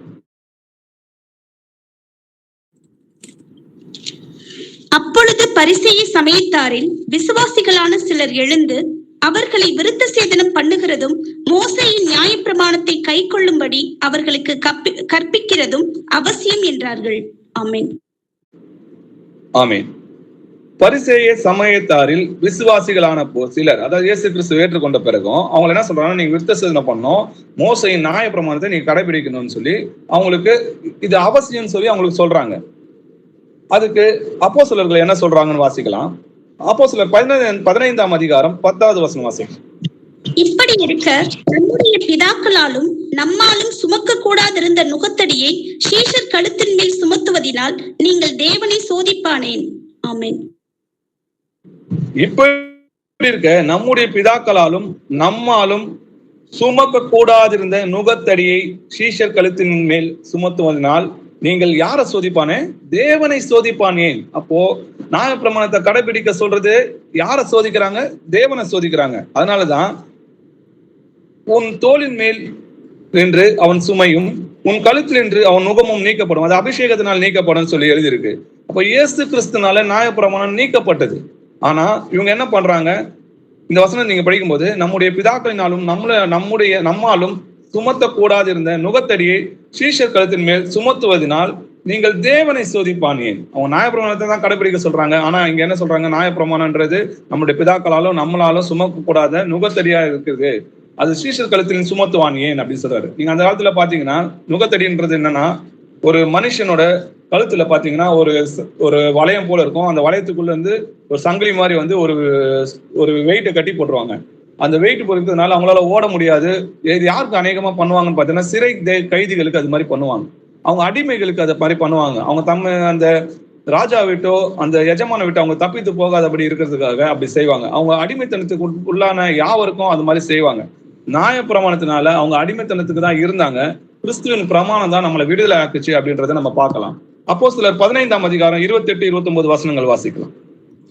எவையெனில் விக்கிரகங்களுக்கு படைத்தவைகளுக்கும் இரத்தத்திற்கும் நெருக்கொண்டு செத்ததற்கும் வேசித்தனத்திற்கும் நீங்கள் விலகி இருக்க வேண்டும் என்பதே அவசியமான இவைகளை அல்லாமல் பாரமான வேறொன்றையும் உங்கள் மேல் சுமத்தாமல் இருப்பது பரிசுத்த ஆவிக்கும் எங்களுக்கும் நலமாக கண்டது. இவைகளுக்கு விலகி நீங்கள் உங்களை காத்துக் கொள்வது நலமாயிருக்கும், சுகமாயிருப்பீர்களாக என்று எழுதினார்கள். ஆமென். ஆமென். ஆவியானவர் என்ன சொல்றாரு? விக்கிரகங்களுக்கு படைத்தவைகளுக்கும் ரத்தத்திற்கும் நெருங்குண்ட செத்தத்திற்கும் வேசித்தனத்திற்கும் நீங்கள் விலகி இருந்தா போதும், அவசியமான இவைகள் அல்லாமல் பாரமான வேறொன்றையும் உங்கள் மேல் சுமத்தாமல் இருப்பது பரிசுத்த ஆவிக்கும் எங்களுக்கும் நலமாயிருக்கு கண்டது. அது யாருக்கு நலமாயிருக்கு கண்டது? பரிசுத்த ஆவியானவருக்குன்னு சொல்லி எழுதியிருக்கு. அப்போ நம்ம இந்த நியாயப்பிரமாணத்துல இருக்கிற 613 கட்டளைகளையும் கை கொள்ளணும்ன்றது அவசியம் கிடையாது. அதுலதான் ஆலயம், தசம பாகம், காணிக்கை, இது எல்லாமே இருக்கு. நியாயப்பிரமாணத்தை கடைபிடிக்கணும்னா அந்த 613 கடைபிடிக்கணும். அதுல ஒன்று தவறுனாலும் அவன் குற்றம் உள்ளவன் சொல்லி நியாயப்பிரமாணத்தின்படி தண்டிக்கப்பட வேண்டும். இந்த அபிஷேகத்தினால் அந்த நுகம் முறிந்து போவோம்னு சொல்லியிருக்கு. அது எப்போ நம்ம முறிந்து போகுதுன்றதை பார்க்கலாம். எபேசியர் 2ஆம் அதிகாரம் 14 - 16 வசனங்கள் வரைக்கும் வாசிக்கலாம். பகையை சிலுவையினால் கொன்று அதனாலே இரு திறத்தாரையும் ஒரே சரீரமாக தேவனுக்கு ஒப்புரவாக்கினார். அல்லாமலும் அவர் வந்து தூரமாய் இருந்த உங்களுக்கும் சமீபமாய் இருந்த அவர்களுக்கும் சமாதானத்தை சுவிசேஷமாக அறிவித்தார். அந்தபடியே நாம் இரு திறத்தாரும் ஒரே ஆவியினாலே பிதாவினிடத்தில் சேரும் ஸ்லாக்கியத்தை அவர் மூலமாய் பெற்றிருக்கிறோம். ஆமென். ஆமென். எப்படி எனில் அவரே நம்முடைய சமாதானக்காரனராகி இரு திருத்தாரையும் ஒன்றாக்கி பகையாக நின்ற பிரிவினையாகிய நடுச்சுவரை தகர்த்து சட்டதிட்டங்களாகிய நியாயப்பிரமாணத்தை தம்முடைய மாம்சத்தினாலே ஒழித்து இரு திருத்தாரைனா இஸ்ரவேலையும் புறஜாதரையும் நமக்குள்ளாக ஒரே புதிய மனுஷனாக சிருஷ்டித்து இப்படி சமாதானம் பண்ணி பகையை சிலுவையினால் கொன்று அதனாலே இரு திருத்தாரையும் ஒரே சரீரமாக தேவனுக்கு ஒப்புரவாக்கினார். அப்போ சட்டத்திட்டங்களாக இருக்கிற நியாயப்பிரமாணத்தை தம்முடைய மாம்சத்தினால ஒழித்தார்னு சொல்லி எழுதியிருக்கு. அப்போ கிறிஸ்துவனோட சிலுவையின் பாடுகள்ல நியாயப்பிரமாணம் ஒழியப்பட்டது. அது முதல் கொண்டு நம்ம கிறிஸ்துவின் பிரமாணத்துல இருக்கிறோம். கொலேசியர் 2ஆம் அதிகாரம் 11 - 12 வசனங்கள் வரைக்கும் வாசிக்கலாம். அல்லாமலும் நீங்கள் கிறிஸ்துவை பற்றும் செய்யப்படும் விருத்த சேதனத்தினாலே மாம்சத்துக்குரிய பாவ சரீரத்தை களைந்து விட்டதினால் கையால் செய்யப்படாத விருத்த சேதனத்தை அவருக்குள் பெற்றீர்கள். ஞானஸ்நானத்தினாலே அவரோட கூட அடக்கம் பண்ணப்பட்டவர்களாகவும் அதிலே அவரை மரித்தோரிலிருந்து எழுப்பின தேவனுடைய செயலின் மேலுள்ள விசுவாசத்தினாலே அவரோட கூட எழுந்தவர்களாகவும் இருக்கிறீர்கள். ஆமென்.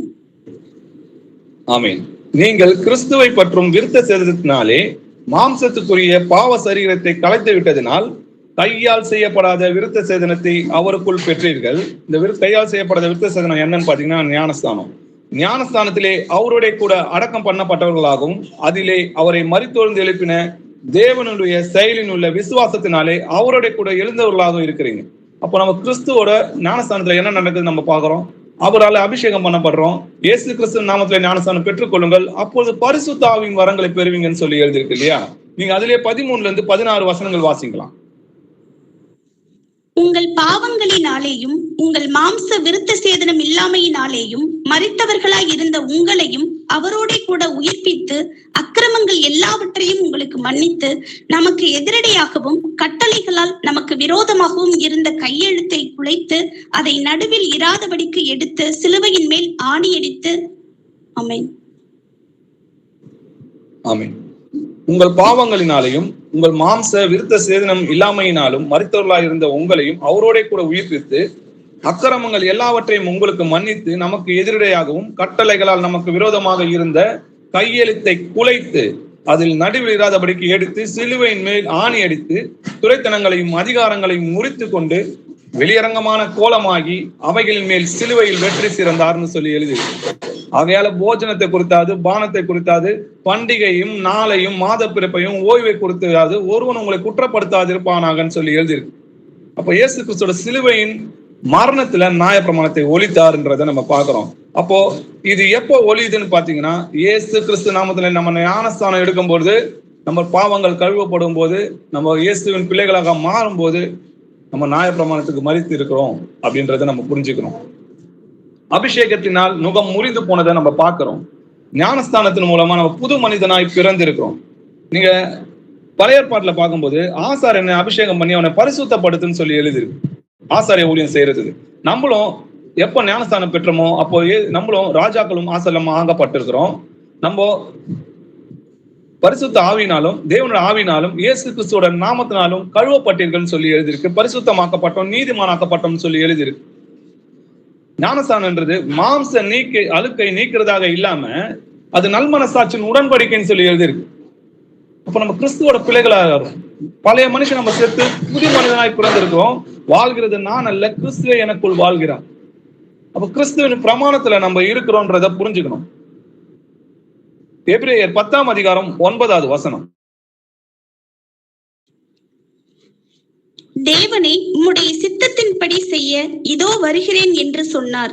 இரண்டாவதை நிலைநிறுத்துவதற்கு முதலாவதை நீக்கி போடுகிறார். ஆமென். ஆமென். இரண்டாவதை நிலைநிறுத்துவதற்காக முதலாவதை நீக்கி போடுகிறார். முதலாவது எது? நியாயப்பிரமாணம் தான் மோசேயினால் உண்டானது. அதன் முதலாவது நீக்கி போட்டிருக்கிறார். இரண்டாவது நிலைநிறுத்துகிறார், ஆவியின் பிரமாணத்தை நிலைநிறுத்துகிறார் என்றதை நம்ம பார்க்கிறோம். இப்போதோ நாம் பழமையான எழுத்தின்படி அல்ல, புதுமையான ஆவின்படி ஊழியம் செய்யத்தக்கதாக நம்மை கட்டியிருந்த நியாய பிரமாணத்துக்கு நாம் மரித்தவர்களாகி அதில் இன்று விடுதலையாக்கப்பட்டிருக்கிறோம் சொல்லி ரோமர் 7ஆம் அதிகாரம் 6வது வசனம் சொல்லுது. நியாயப்பிரமாணத்தின் கிரியைக்காரராகிய யாவரும் சாபத்துக்குட்பட்டிருக்கிறார்கள். நியாயப்பிரமாண புஸ்தகத்தில் எழுதப்பட்டவைகள் எல்லாம் செய்யத்தக்கதாக அவைகளில் நிலைத்திராதவன் எவனோ அவன் சபிக்கப்பட்டவன் என்று எழுதியிருக்கு. அப்ப நியாயப்பிரமாணத்துல 613 கட்டளை இருக்குது. அதுல ஒண்ணு நீங்க செய்யாம போனாலும் அவன் சபிக்கப்பட்டவன் சொல்லி எழுது. மரத்திலே தூக்கப்பட்டவன் எவனும் சபிக்கப்பட்டவன் என்று எழுதியிருக்கிறபடி கிறிஸ்துவும் நமக்காக சாபமாகி நியாயப்பிரமாணத்தின் சாபத்திற்கு நம்மளை நீக்கி மீட்டு கொண்டார். அப்படி இருக்கும்போது திரும்பவும் போய் நான் நியாயப்பிரமாணத்தை கடைபிடிக்கிறேன்னா, கிறிஸ்து எதை இடித்து போட்டாரோ நம்ம திரும்பி அதை எடுப்பித்து கட்டுவனானா நம்ம கிறிஸ்துவை விட்டு சபிக்கப்பட்டவனா இருப்போம். கிறிஸ்துவின் பிரமாணம் இலகுவா இருக்கும். இது எப்படின்னு பார்த்தீங்கன்னா அடிமைத்தனத்தினோட பிரமாணம்.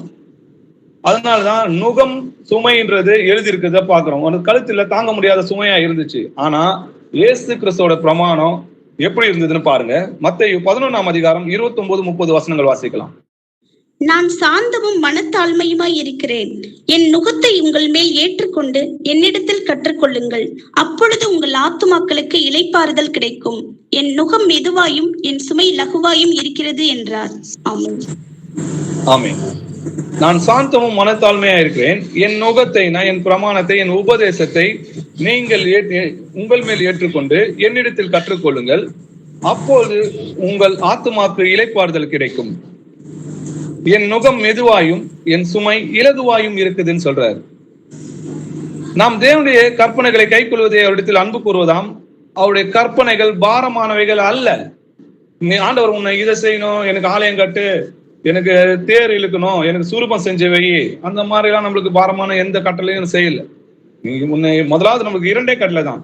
இஸ்ரவேலே கேள், நம்முடைய தேவனாகிய கர்த்தர் ஒருவரே கர்த்தர். அவரை முழு உள்ளத்தோட, முழு ஆத்மாவோட, முழு மனதோட அவரை அன்பு கூறும். இயேசு கிறிஸ்து தான் தேவன் தான் நமக்காக மனிதனாக வந்த இயேசு கிறிஸ்துன்றதை நம்ம புரிஞ்சுக்கணும். அவரிடத்துல அன்பு கூறுதுன்னா என்னது? அவரோட கட்டளைகளை கை கொள்றதுதான் இல்லையா? உன்னிடத்தில் நீ எப்படி அன்பு கொள்றியோ அதே போல பிறரிடத்தில் நீ அன்பு கூறுவாயாகன்ற அந்த ராஜரீக பிரமாணத்தினால, நியாய பிரமாணம், தீர்க்க தரிசனம் எல்லாமே அதுல அடங்கி இருக்கு. இயேசுபா சொல்றத பாருங்க, லூக்கா 9ஆம் அதிகாரம் 23வது வசனம். பின்பு அவர் எல்லாரையும் நோக்கி, ஒருவன் என் பின்னே வர விரும்பினால் அவன் தன்னைத்தான் வெறுத்து தன் சிலுவையை அனுதினமும் எடுத்துக்கொண்டு என்னை பின்பற்ற கடவன். ஆமென். ஆமென். எல்லோரையும் நோக்கி, எல்லோருக்கிட்டையும் சொல்றாரு. அவங்க சீஷர்களுக்கு மட்டும் கிடையாது, இது எல்லோருக்கும். ஒருவன் என் பின்னே வர விரும்பினால் அவன் தன்னைத்தானே வெறுத்து தன் சிலுவையை அனுதினமும் எடுத்துக்கொண்டு என்னை பின்பற்றி வர கடவன். அப்போ சிலுவையை பற்றிய உபதேசத்தை தான் சொல்றாரு. ஆண்டவருடைய உபதேசம், புதிய உபதேசமாகிய கட்டளை, ஒருவர் மேல ஒருவர் அன்பு கூர்வாயாக என்ற அந்த பிரசனத்தை, அந்த உபதேசத்தை நம்ம என்ன பண்ணோம்? நம்ம அவருடைய வார்த்தைகளை நம்ம இருதயங்களை எடுத்துக்கொண்டு நம்ம வரவங்களா இருக்கணும். 1 கொரிந்தியர் 1ஆம் அதிகாரம் 17-18 வசனங்கள் வாசிக்கலாம். ஞான ஸ்நானத்தை கொடுக்கும்படி கிறிஸ்து என்னை அனுப்பவில்லை, சுவிசேஷத்தை பிரசங்கிக்கவே அனுப்பினார். கிறிஸ்துவின் சிலுவை வீணாய் போகாதபடிக்கு சாதுரிய ஞானம் இல்லாமல் பிரசங்கிக்கவே அனுப்பினார். சிலுவையை பற்றிய உபதேசம் கெட்டு போகிறவர்களுக்கு பைத்தியமாய் இருக்கிறது, ரட்சிக்கப்படுகிற நமக்கோ அது தேவ பலனாய் இருக்கிறது. ஆமென். ஆமென். கிறிஸ்துவின் சிலுவை வீணாய் போகாதபடிக்கு சாதுரிய ஞானம் இல்லாமல் பிரசங்கிக்கவே அனுப்பினார். சிலுவை பற்றிய உபதேசம், அது எப்படி இருக்கு? சிலுவை பற்றிய உபதேசம், அவர் யாருக்காக சிலுவையில அடையப்பட்டார்? நம்ம அநேகருடைய பாவங்களை அவர் ஏற்றுக்கொண்டு நமக்காக சிலுவையின் மரத்தை ருசி பார்த்தார் இல்லையா? அதனால்தான் ஒருவர் பாரத்தை ஒருவர் சுமந்து இப்படி கிறிஸ்துவின் பாரத்தை நிறைவேற்றுங்கள் சொல்லி எழுது. அப்போ நான் எனக்கு என்னெல்லாம் எனக்கு செய்யணும்னு நான் நினைக்கிறேனோ அதை தான் மற்றவங்களுக்கும் செய்யணும். எனக்கு என்ன பிடிக்கணும், எனக்கு மற்றவங்க என்ன செய்யணும்னு நினைக்கிறாங்களோ அதை மற்றவங்களுக்கு செய்யுங்கன்னு சொல்றாரு இல்லையா? அப்போ ஒருவர் பாரத்தை ஒருவர் சுமந்து இப்படி கிறிஸ்துவின் பிரமாணத்தை நிறைவேற்றுங்கள் அப்படின்னு சொல்லி எழுதியிருக்கு. கிறிஸ்துவும் நான் ஒரு பாவம் செஞ்சதுக்காக அவர் தண்டிக்கப்படல, நம்முடைய பாவங்களுக்காக தான் சிலுவையில் அறையப்பட்டார்ன்றதை நம்ம புரிஞ்சுக்கணும். ஆவியின் கனியோ அன்பு, சந்தோஷம், சமாதானம், நீடிய பொறுமை, தயவு, நற்குணம், விசுவாசம், சாந்தம், இச்சையடக்கம் சொல்லி எழுதியிருக்கு. இப்படிப்பட்ட வைகளுக்கு விரோதமான பிரமாணம் ஒன்றுமே இல்லை. அப்போ ஆவியின் பிரமாணம், இயேசு கிறிஸ்துவின் புதிய உபதேசம் எப்படி இருக்குதுன்னா ஆவிக்குரியதா இருக்குது அப்படின்றத நம்ம பார்க்கணும். இப்போ நியாயப்பிரமாணம் பாத்தீங்கன்னா, உங்களை ஒரு கன்னத்துல அஞ்சா அவனை வந்தப்போ மறுக்கணும், அவனை அடிக்கலான்னு சொல்லி எழுதியிருக்கு. ஆனா புதிய ஏற்பாட்டுல இயேசு கிறிஸ்து புது உபதேசத்துல உங்களுக்கு ஒரு கன்னத்தை காட்டினா மறு கன்னத்தையும் காட்டுன்றாரு. உங்கள் சத்துருக்களை சிநேகிங்கன்னு சொல்றாரு, உங்களை துன்பப்படுத்துறவங்களை ஆசீர்வதிங்கன்னு சொல்றாரு. இதுதான் புதிய உபதேசமா இருக்குது, இயேசு கிறிஸ்துவ புதிய பிரமாணமா இருக்குது. இது பாரமானவைகள் அல்லன்னு சொல்றாரு. கர்த்தருடைய கட்டளைகள் பாரமானவைகள் அல்ல.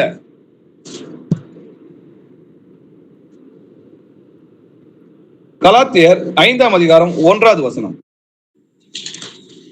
ஆனபடியினாலே நீங்கள் மறுபடியும் அடிமைத்தனத்தின் நுகத்துக்கு உட்படாமல் கிறிஸ்து நமக்கு உண்டாக்கின சுயாதீன நிலைமையிலேயே நிலை கொண்டிருங்கள். ஆமென். ஆமென். ஆனபடியாலே நீங்கள் மறுபடியும் அடிமைத்தனத்தின் நுகத்துக்கு உட்படாமல், அப்போ திரும்பவும் போய் நம்ம நியாயப்பிரமாணத்தை கடைபிடிக்கிறதா இல்லாம கிறிஸ்து நமக்கு உண்டாக்கின சுயாதீன நிலைமையிலே நிலை கொண்டிருக்கிறோம். நம்ம யாருக்கும் இப்ப அடிமை இல்லை, நமக்கு தேவனுக்கு தான் நம்ம அடிமையா இருக்கிறோம், வேற யாருக்கும் நம்ம அடிமையா இருக்கிறது இல்லைன்றதை புரிஞ்சுங்க. சுயானந்தமாகிய பரிபூரணத்தை உற்று பார்த்து அதிலே நிலைத்திருக்கிறவனே கேட்கிறதை மறக்கிறதா இராமல் அதற்கேற்ற கிரியை செய்யறனா இருந்து தன் செய்கையில் பாக்கியவானா இருப்பான். அப்போ தேவ வசனம் புதிய புதிய உபதேசங்களை கேட்டு அதன்படி நடக்கிறவன் கேட்கிறவன் மட்டும் இல்ல, அதன்படி செய்கிறவனே அதில் நிலைத்திருக்கிறவனா இருக்கிறான்றதை நம்ம பார்க்கிறோம். கலாத்தியர் 5ஆம் அதிகாரம் 13வது வசனம் வாசிங்க. சகோதரரே, நீங்கள் சுயாதீனத்திற்கு அழைக்கப்பட்டீர்கள். இந்த சுயாதீனத்தை நீங்கள் மாம்சத்திற்கு ஏதுவாக அனுசரியாமல் அன்பினாலே ஒருவருக்கொருவர் ஊழியம் செய்யுங்கள். ஆமென். ஆமென்.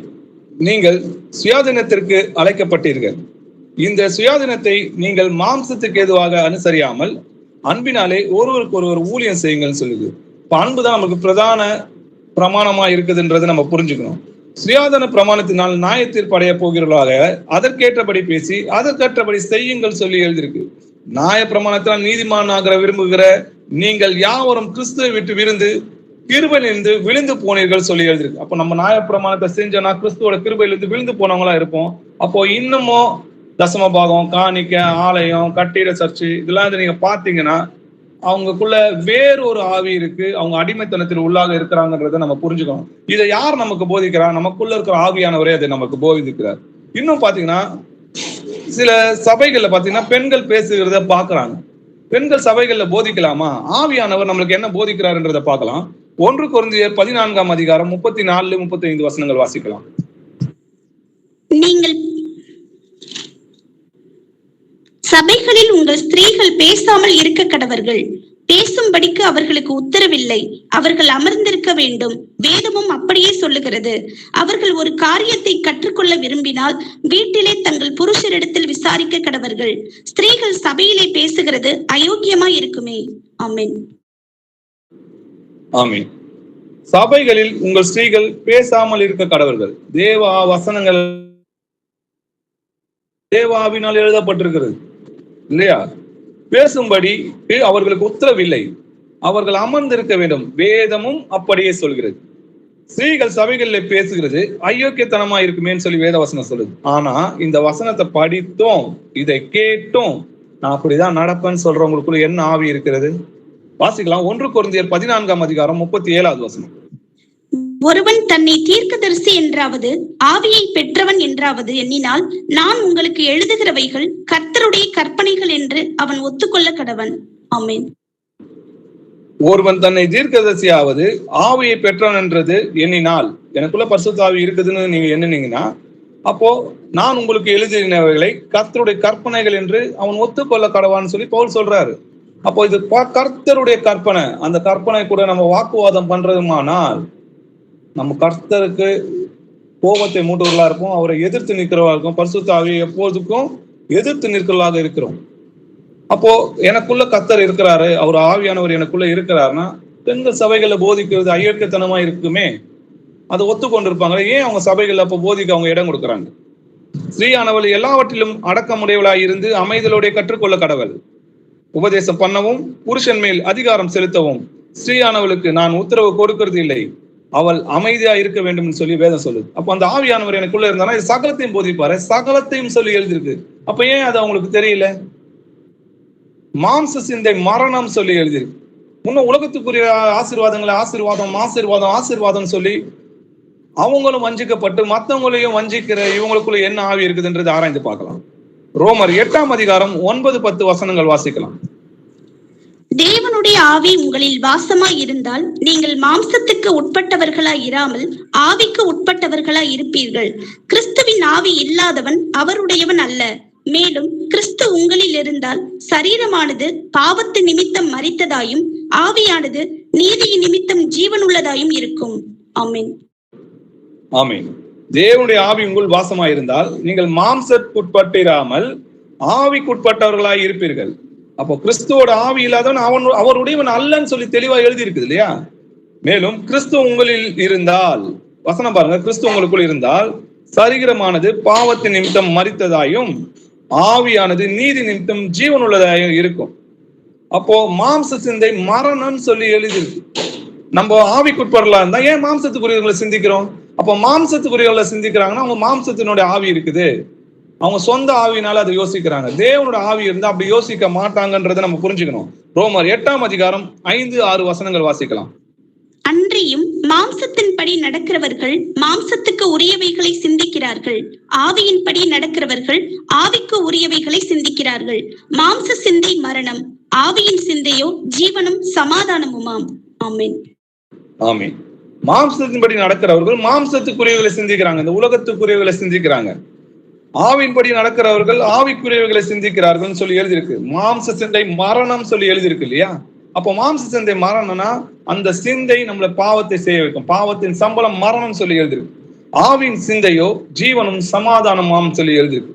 அப்ப கிறிஸ்துவனுடையர்கள் தங்கள் மாம்சத்தையும் அதன் ஆசை இச்சைகளையும் சிலுவையில் அறிந்திருக்கிறார்கள். நம் ஆவினாலே பிழைத்திருந்தால் ஆவிக்கு ஏற்றபடி நடப்போம். நம்ம சரியா சாகலனாதான், ஞானஸ்தானத்துல சரியா அடக்கம் பண்ணா படலனாதான் இன்னும் நம்ம மாம்சத்துக்குரியவர்களை சிந்திக்கலாம் இருக்கிறோம். கிறிஸ்துவுக்கு ஏற்பட்டவர்களா இருந்து மாம்சத்தின்படி நடவாமல் ஆவின்படி நடக்கிறவர்களுக்கு ஆக்கினை தீர்ப்பு இல்லைன்னு சொல்லி எழுதியிருக்கு. ஏன்னா காணப்படுகிற நம்ம இன்னைக்கு கண்ணால நம்ம பாக்குறோம் இல்லையா, அது எல்லாமே அநித்தியமானவைகள், காணப்படாதவைகளோ நித்தியமானவைகள் சொல்லி எழுதியிருக்கு. நம்ம பார்க்கிற எல்லாமே ஒரு நாள் அழிந்து போவோம். ஆனா ஆண்டவருடைய ராஜ்யமும் அவரோட அன்பும் அவருடைய நீதியும் அவர் நம்ம கொண்ட கிருபையும் என்றென்றையும் அழியாது. அவர் தான் நிஜம். நம்ம பார்க்கிற எல்லாமே காணக்கூடிய எல்லாமே நம்ம விட்டு அழிந்து போகும். தன் மாம்சத்துக்கென்று விதைக்கிறவன் மாம்சத்தினால் அழிவை அறுப்பான், ஆவிக்கென்று விதைக்கிறவன் ஆவினாலே நித்திய ஜீவனை அறுப்பான்னு சொல்லி எழுதியிருக்கு. மேலும் எவர்கள் தேவனுடைய ஆவினாலே நடத்தப்படுகிறார்களோ அவர்கள் தேவனுடைய புத்திரர்களா இருக்கிறார்னு சொல்லி எழுதியிருக்கு. சரி, ஆவியானவர் எனக்குள்ள இருந்தார்னா பாவத்தை குறித்தும் நீதியை குறித்தும் நியாய தீர்ப்பை குறித்தும் அவருக்கு உலகத்தை குறித்தும் கண்டித்து உணர்த்துவார்னு சொல்லி எழுதியிருக்கு. வாசிக்கலாம். யோவான் 16ஆம் அதிகாரம் 8வது வசனம். அவர் வந்து பாவத்தை குறித்தும் நீதியை குறித்தும் நியாய தீர்ப்பை குறித்தும் உலகத்தை கண்டித்து உணர்த்துவார். ஆமென். ஆமென். அப்போ பாவத்தை குறித்து கண்டித்து உணர்த்துவார்னு சொல்லி எழுதியிருக்கு இல்லையா? அப்போ நம்ம பாவம் நம்மளால செய்ய முடியாது.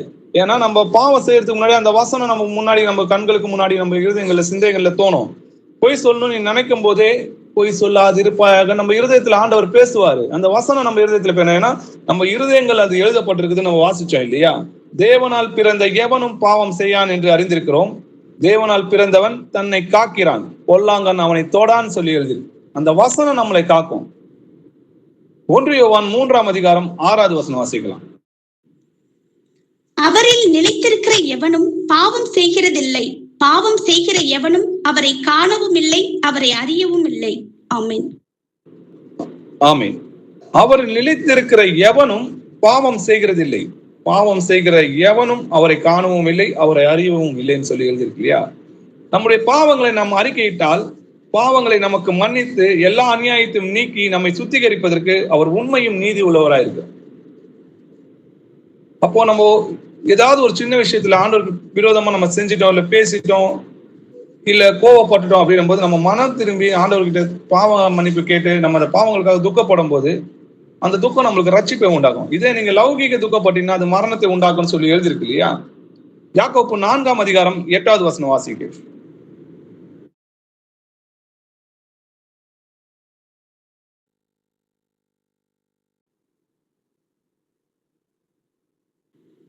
தேவனிடத்தில் சேருங்கள், அப்பொழுது அவர் உங்களிடத்தில் சேருவார்.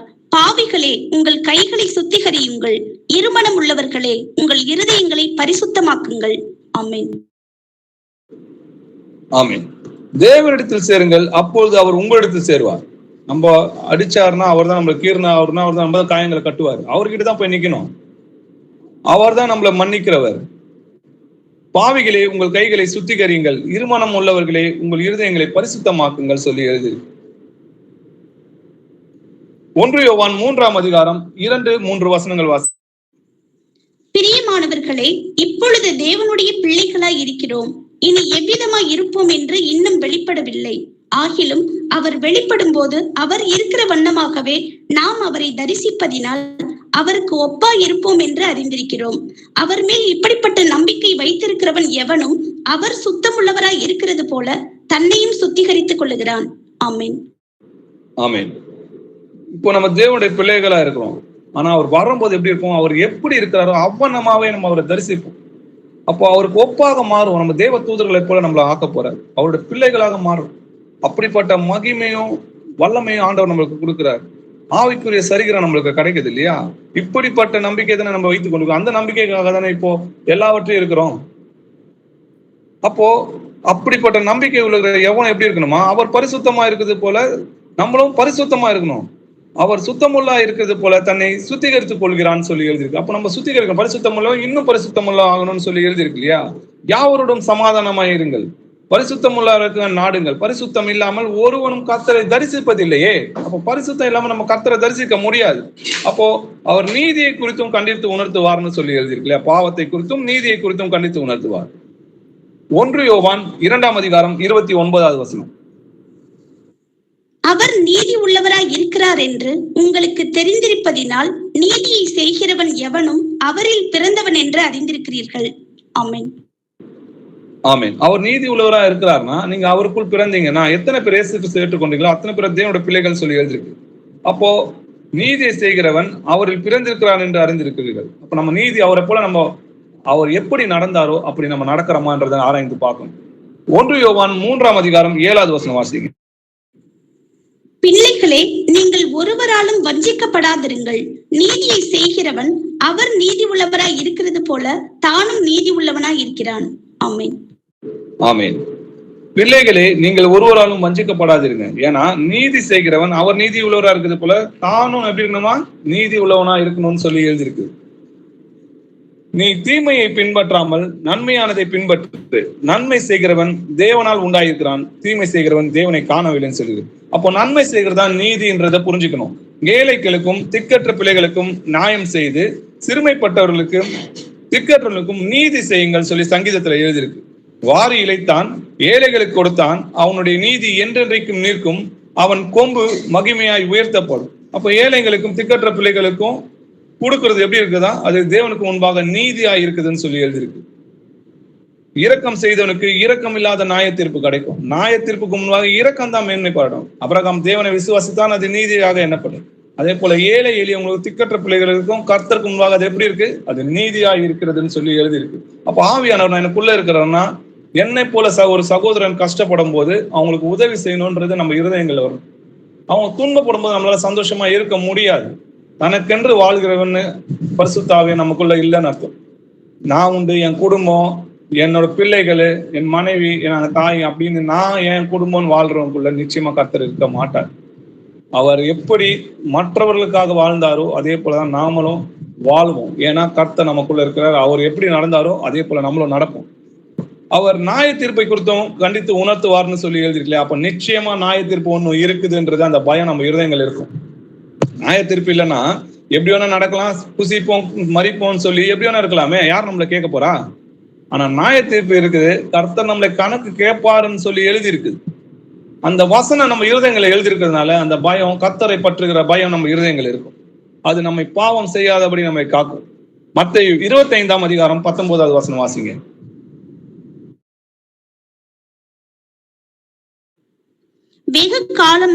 வெகு காலமான பின்பு அந்த ஊழியக்காரனுடைய எஜமான் திரும்பி வந்து அவர்களிடத்தில் கணக்கு கேட்டான். ஆமென். ஆமென். இப்போ எஜமான் திரும்பி வந்து அவரிடத்தில் கணக்கை கேட்குது என்னன்னா, 2ஆம் வருகையில கர்த்தர் செம்மறியாடு வெள்ளையாடு நியாய தீர்ப்புல நம்ம இடத்துல கணக்கு கேட்கிறாருன்றதை நம்ம பார்க்கிறோம். அப்போ ஒரு தாளந்தை வாங்கினவன், ஆண்டவனே நீர் விதைக்காத இடத்தில் அறுக்கிறவரும் தெளிக்காத இடத்தில் சேர்க்கிறவருமான கடினமான மனுஷன் என்று அறிவேன். கடினமான மனுஷன்னா என்னது? நம்முடைய தேவன் பட்சிக்கிற அக்னியா இருக்கிறார், பயங்கரமான தேவன் சொல்லி எழுதியிருக்கு. ஆகையால் நான் பயந்து போய் உமது தாளந்தை நிலத்திலே புதைத்து வைத்தேன், இதோ உம்முடையதை வாங்கிக்கொள் என்றார். அவனுடைய எஜமான் பிரதியுத்தமாக, பொல்லாதவனும் சோம்பரியுமான ஊழியக்காரனே, நான் விதைக்காத இடத்தில் அறுக்கிறவன் என்றும் தெளிக்காத இடத்தில் சேர்க்கிறவன் என்றும் அறிந்திருக்கிறாயே அப்படின்னு கேட்கிறாரு. அப்போ இன்னைக்கு ஆண்டவர் நமக்கு நிறைய வசனம் கொடுத்திருக்கிறாரு. அப்ப இயேசு கிறிஸ்து தான் தேவன்றதை தெரியும். அவர் நாமத்துல ஞானஸ்தானம் எடுக்கணும்ன்றது நமக்கு தெரியும். அதுக்காக சிறு புத்தகங்களை நம்ம சகோதரர்கள் எல்லாருக்கும் கொடுக்குறாங்க. அப்போ சுவிசேஷம் அறிவிக்க வேண்டியது நம்மளோட கடமை. சுவிசேஷம் அறிவிக்காவிட்டா நமக்கு ஐயோ, கர்த்தர் கேள்வி கேட்பார். நீ என்ன பண்ண, எனக்காக என்ன செஞ்ச, நான் உனக்காக ஜீவனை கொடுத்தனே, நான் உனக்காக என் ஜீவனை கொடுத்தனே, நீ எனக்காக என்ன செஞ்சேன்னு கணக்கு கேட்பாரு. அப்போ நம்ம சோம்பேறியும் பொல்லாத ஊழியக்காரன்னு சொல்லப்பட இல்லாம அவரோட பிரியமான ஊழியக்காரனா நம்ம இருக்கணும். மனுஷர் பேசும் வீணான வார்த்தைகள் யாவையும் குறித்து நியாய தீர்ப்பு நாளிலே கணக்கு ஒப்புவிக்க வேண்டும் சொல்லி எழுதியிருக்கு. அப்போ மனுஷர் பேசும் வீணான வார்த்தைகள் யாவும் கணக்கு ஒப்புவிக்கணும்னா அப்போ நம்ம எப்படி நடந்துக்கணும்? வாசிக்கலாம். மத்தேயு 5ஆம் அதிகாரம் 22வது வசனம்.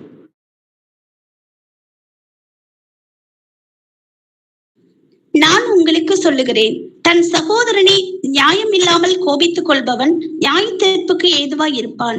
தன் சகோதரனை வீணன் என்று சொல்லுகிறவன் ஆலோசனை சங்க தீர்ப்புக்கு ஏதுவாய் இருப்பான்.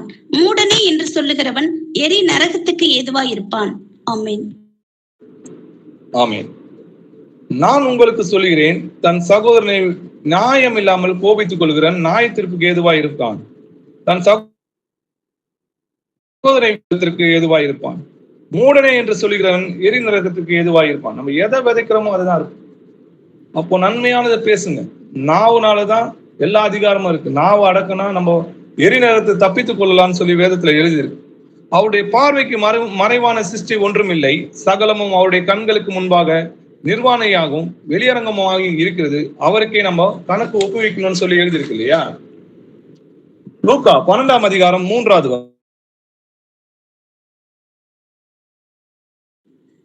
ஆதலால் நீங்கள் இருளிலே பேசினது எதுவோ அது வெளிச்சத்திலே கேட்கப்படும்.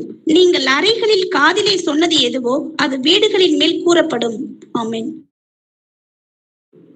ஆமென். நீங்கள் இருளிலே பேசினது எதுவோ அது வெளிச்சத்திலே கேட்கப்படும். நீங்கள் அறைகளில் காதிலே சொன்னது எதுவோ அது வீடுகளின் மேல் கூறப்படும். அப்ப இன்னைக்கு ஒருத்தருக்கு ஒருத்தர் விரோதமா நம்ம பேசுறதும் இல்ல ஒருத்தருக்கு ஒருத்தர் விரோதமா கலகம் பண்றதும் அப்படின்றத இன்னைக்கு ஆண்டவர் எல்லாமே கேட்டுட்டு இருக்கிறாருன்றது நம்ம புரிஞ்சுக்கணும். சகோதரரே, நீங்கள் நியாயம் தீர்க்கப்படாதபடிக்கு ஒருவருக்கு ஒரு விரோதமாக முறையிடாதிருங்கள். இதோ நியாயாதிபதி வாசற்படியில் நிற்கிறார்னு சொல்லி எழுதியிருக்கு. அப்போ யாராவது பத்தி பேசுனாங்கன்னா நீங்க என்கிட்ட அவங்கள பத்தி பேசாதீங்க. அவங்கள நேர்ல கூப்பிட்டு அவங்களுக்கு சொல்லுங்க. இல்ல நம்ம 3 பேர் பேசுவோம். அவங்க இல்லாத போது பேசக்கூடாது, அது வேதத்துல தவறுன்னு சொல்லி எழுதியிருக்கு. அவங்கள கூப்பிட்டு அவங்க கிட்ட இதை சொல்லலாம் அப்படின்னு சொல்லுங்க. அதுக்கு அவங்களுக்கு தைரியம் தான் அவங்க பேசணும். இல்லைன்னா மற்றவங்களை பத்தி நம்ம பேசக்கூடாது. மற்றவர்களை குற்றவாளியாக தீர்க்கிறவனே, நீ யாராலும் சரி போக்கு சொல்ல உனக்கு இடம் இல்லை.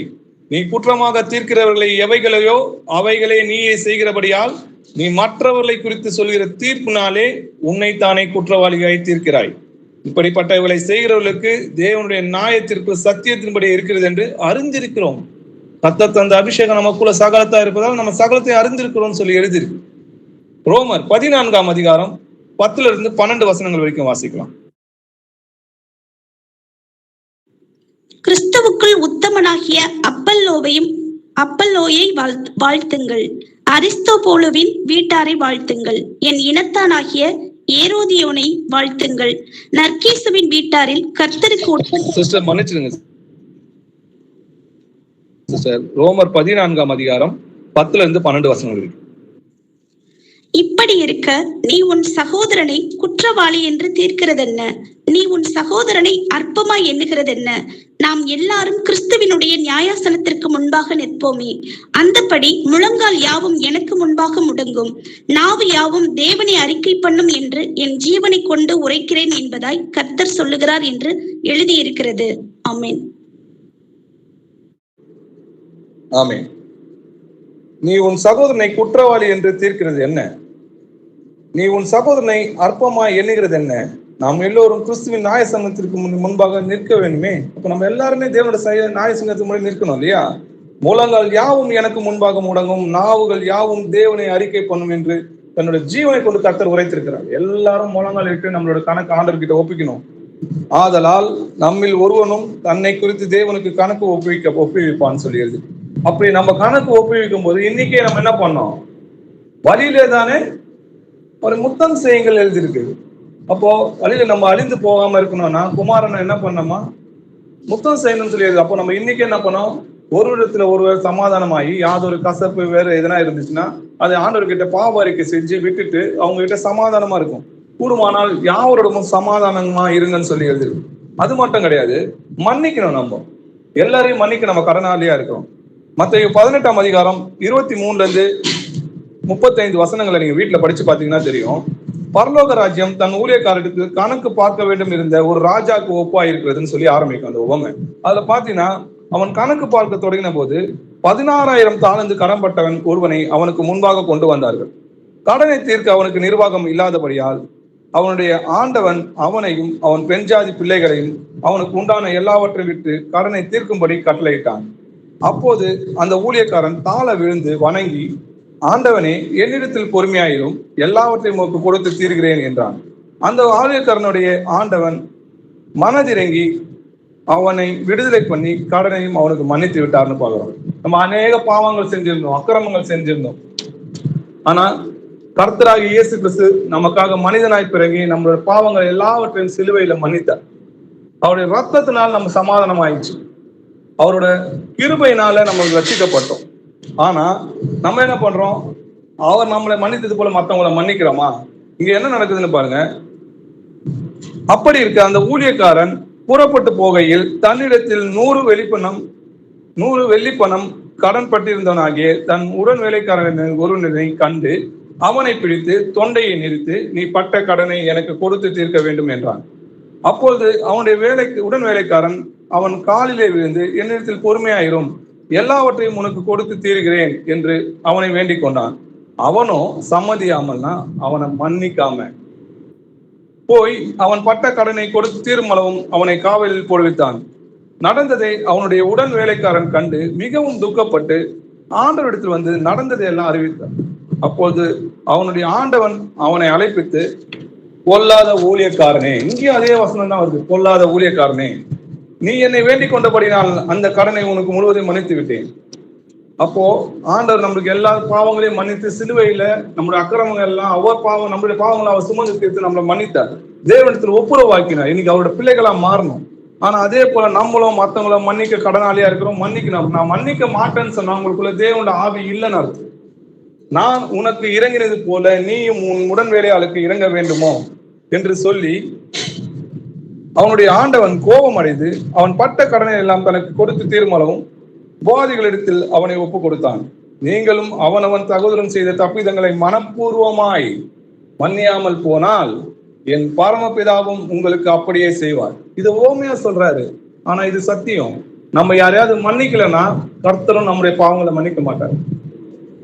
ஒருவரை ஒருவர் தாங்கி ஒருவர் பேரில் ஒரு குறைபாடு உண்டாயினால் கிறிஸ்து உங்களுக்கு மன்னித்தது போல ஒருவருக்கு ஒருவர் மன்னிங்கள்.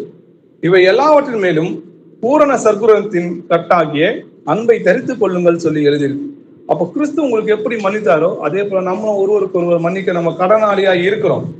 நம்ம எதை விதைக்கிறோமோ அதை தான் நம்ம அறுப்போம் அப்படின்றத நம்ம புரிஞ்சுக்கணும். சரி, பிலிப்பியர் 4ஆம் அதிகாரம் 16-17 வசனங்கள் வாசிங்க.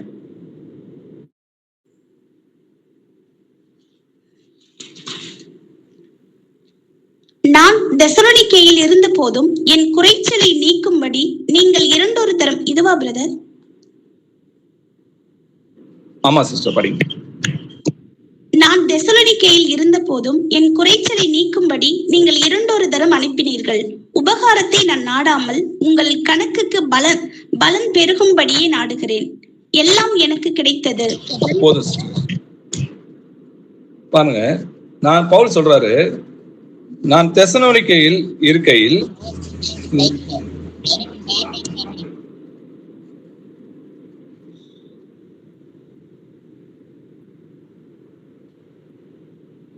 கேக்குதா?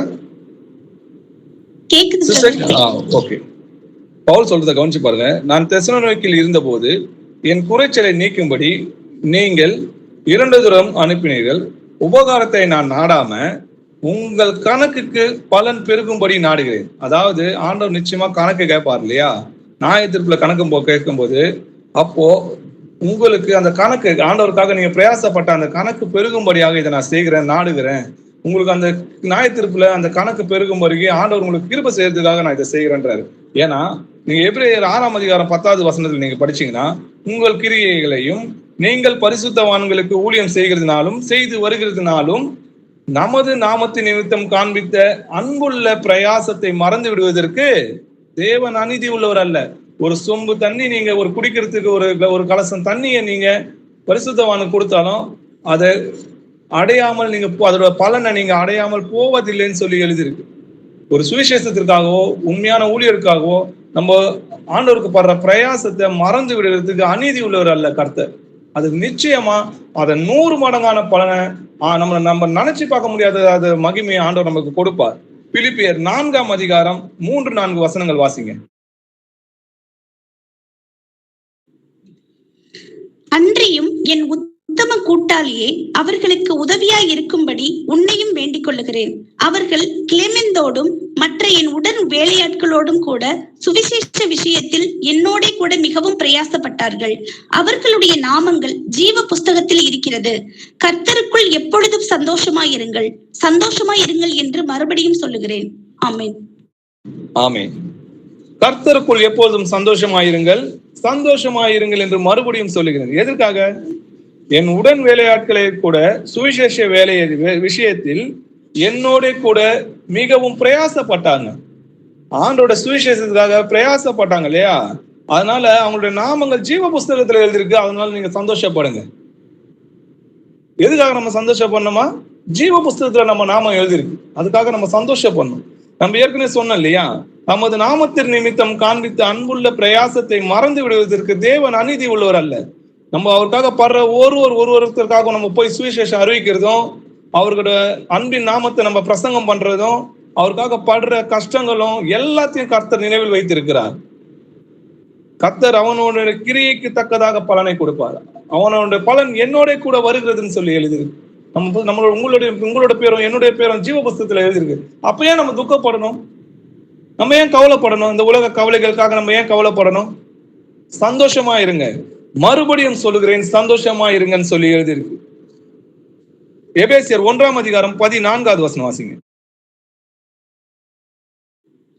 அவருக்கு சொந்தமானவர்கள் அவருடைய மகிமைக்கு புகழ்ச்சியாக மீட்கப்படுவார்கள் என்பதற்கு ஆவியானவர் நம்முடைய சுதந்திரத்தின் அச்சாரமாய் இருக்கிறார். ஆமென். ஆமென். அவருக்கு சொந்தமானவர்கள் அவருடைய மகிமைக்கு புகழ்ச்சியாக மீட்கப்படுவார் என்பதற்கு ஆவியானவர் தம்முடைய சுதந்திரத்தின் அச்சாரமா இருக்கிறார். அப்போ கர்த்தர் நமக்குள்ள இருக்கிறாருன்னா, அவர் இன்னைக்கு நான் மரித்தனா தேவனுடைய ராஜ்யத்துல இருப்பேன்ற அந்த சந்தோஷம் எனக்குள்ள இருக்கும். மரணம் எனக்கு ஆதாயமா தான் இருக்கும். கிறிஸ்து எனக்கு ஜீவன், சாவு எனக்கு ஆதாயம். அப்ப எதை குறித்து நம்ம கவலைப்பட தேவையில்லை, நம்ம சந்தோஷமா இருக்கலாமே.